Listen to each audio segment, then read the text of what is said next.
إلا خبالا ولا أوضعوا خلالكم يبغونكم الفتنة وفيكم سماعون لهم والله عليم بالظالمين. لقد ابتغوا الفتنة من قبل وقلبوا لك الأمور حتى جاء الحق وظهر أمر الله وهم كارهون. ومنهم من يقول ائذن لي ولا تفتني ألا في الفتنة سقطوا وإن جهنم لمحيطة بالكافرين. إن تصبك حسنة تسؤهم وإن تصبك مصيبة يقولوا قد أخذنا أمرنا من قبل ويتولوا وهم فرحون. قل لن يصيبنا إلا ما كتب الله لنا هو مولانا وعلى الله فليتوكل المؤمنون. قل هل تربصون بنا إلا إحدى الحسنين ونحن نتربص بكم أن يصيبكم الله بعذاب من عنده أو بأيدينا فتربصوا إنا معكم متربصون. قل أنفقوا طوعا أو كرها لن يتقبل منكم إنكم كنتم قوما فاسقين. وما منعهم أن تقبل منهم نفقاتهم إلا أنهم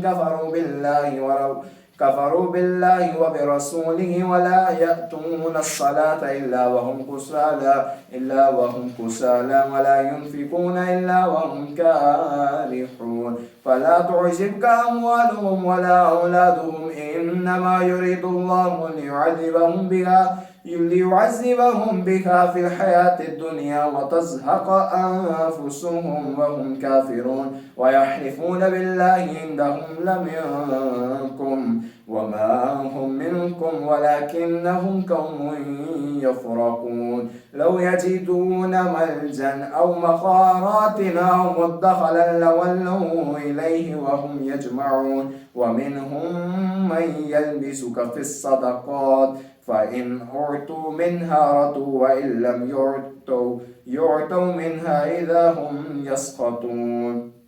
ولو أنهم رضوا ما آتاهم الله ورسوله وقالوا حسبنا الله سيؤتينا الله من فضله ورسوله إنا إلى الله راغبون. إنما الصدقات للفقراء والمساكين والعاملين عليها والمؤلفة قلوبهم وفي الرقاب والغامرين وفي سبيل الله وابن السبيل فريضة من الله والله عليم حكيم. ومنهم الذين يؤذون النبي ويقولون هو أذن قل أذن خير لكم يؤمن بالله ويؤمن للمؤمنين ورحمة للذين آمنوا منكم والله يؤذون رسول الله لهم عذاب أليم. يحلفون بالله لكم ليرضوكم والله ورسوله وحق